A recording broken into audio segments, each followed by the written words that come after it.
And coming to the first prelims pointer, it is regarding foreign exchange reserves of India. Basically, this was an article where RBI said that because of war, there are some issues in that a lot of foreigners are selling Indian shares, but still we have a good amount of forex reserves with us. So RBI said that foreign exchange forex reserves remain adequate to provide cushion for against any external shock. Basically, it says that 12.1 billion dollars of shares have been sold in stock market by the foreign institutions. Still, what it is creating a drag on the Indian rupee. The value of Indian rupee is falling down because the dollars are coming out and going out of the country.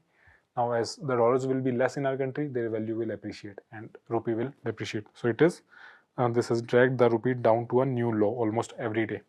But right now, RBI is having $710 billion as forex reserve, which is close to the highest amount which they maintained at $728 billion. So they have enough forex reserves.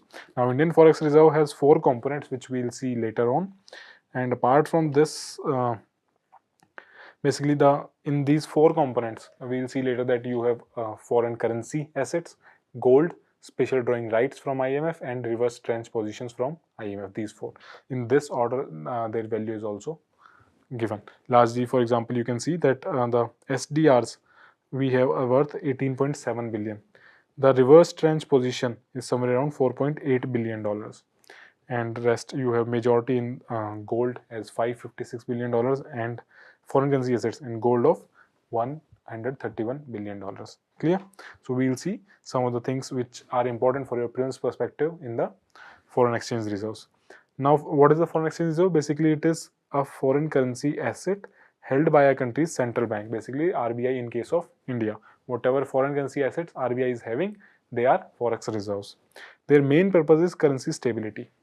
For example, right now dollars are getting out of our country, so RBI puts a lot of dollar into the market. Okay? They try to maintain a balance. They meet external payment obligations. If we are importing something, we have to give payment to somebody else in dollar terms. Most of the world trade happens in dollar terms. So whenever we import something, we pay in dollars, not in rupees. Clear? And if the rupee will fall down against the dollar for the same thing, we'll now have to pay more money. Let's say earlier we used to pay 80 rupees for $1 of thing. Now we are paying the same $1 to that person, but in that $1 we have to pay 93 rupees. So it is also a cushion against economic crisis and capital flight. The capital flight right now which is happening when foreigners are taking their capital back. Clear? What are the components? We have already seen the foreign currency assets like your dollars and other currencies, Japanese yen, euro, pounds. In this form also we keep currency. Then we have gold as the second largest component. Then we have SDR, special drawing rights from IMF, and reverse trench positions again from the IMF.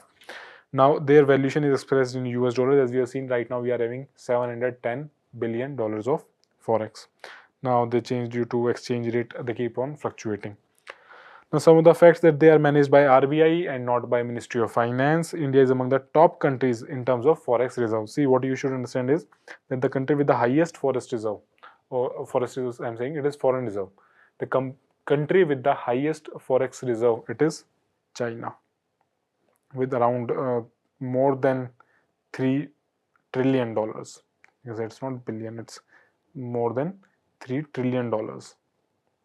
China. Then you have Japan, Japan with 1.5 trillion somewhere around. On third and fourth number, there is fluctuation position between Switzerland and India. Switzerland is also having their forex reserves somewhat around $700 billion, so they keep on changing position. There are claims that Russia also have high amount of forex reserve, but most of their assets are frozen because of sanctions and war. So these are the top 5 countries. Now, what is the source of this forex reserve? From where does it come? From exports, from FDI investments in India, the remittance which we get from our Indian diaspora outside, and external borrowings. If we do, let's say, something from World Bank, IMF, somebody other. Where they are used for payments in oil, defense. They are used for exchange rate intervention, like what RBI is doing right now. They are used for debt servicing. Debt repayments or interest over debt has also to be paid in US dollars. Now, generally what we have to keep in mind, one concept is import cover.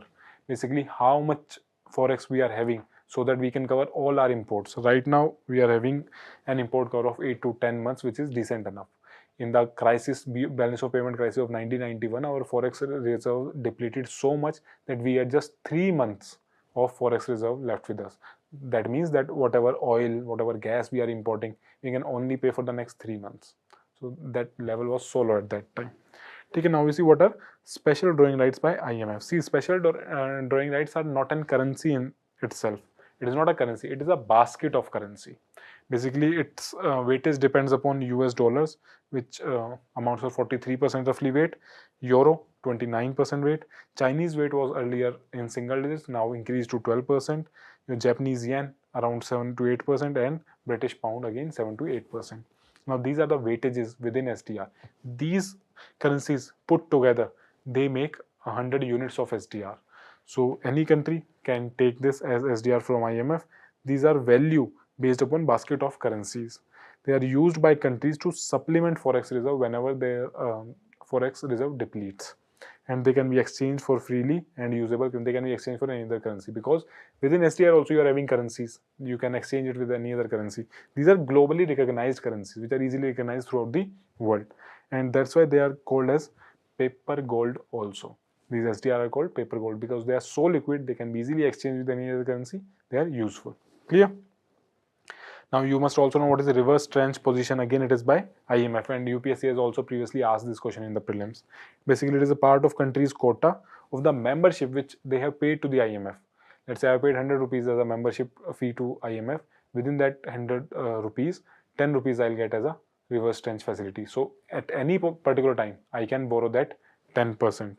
So amount country can withdraw from IMF any time, and there are no conditions attached while you are withdrawing.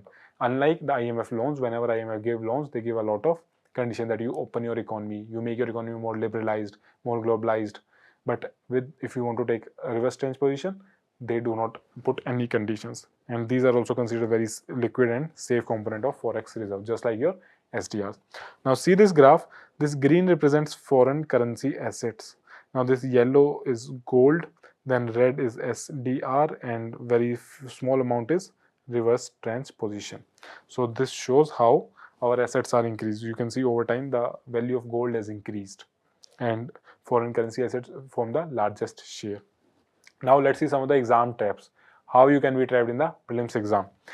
They can say that this forex, or you can say foreign reserves, they are managed by Ministry of Finance. This is wrong. Then again they can say forex reserves include only foreign currency. Only is anyway an extreme statement. It is wrong. Then gold is not a part of forex reserve. Wrong. Then you have increase in forex reserves is always due to exports. Again, this is wrong, because it is not always due to exports. Sometimes exports might reduce, but your remittance is increasing, FDI investment is increasing in the country. Because of that also your forex reserves can increase. And SDR is a currency like dollar. Again, this is wrong. SDR is not a currency. It is a basket of currency represented by those 5 global currencies. Clear? These are some of the exam tests where you can take care of these things now.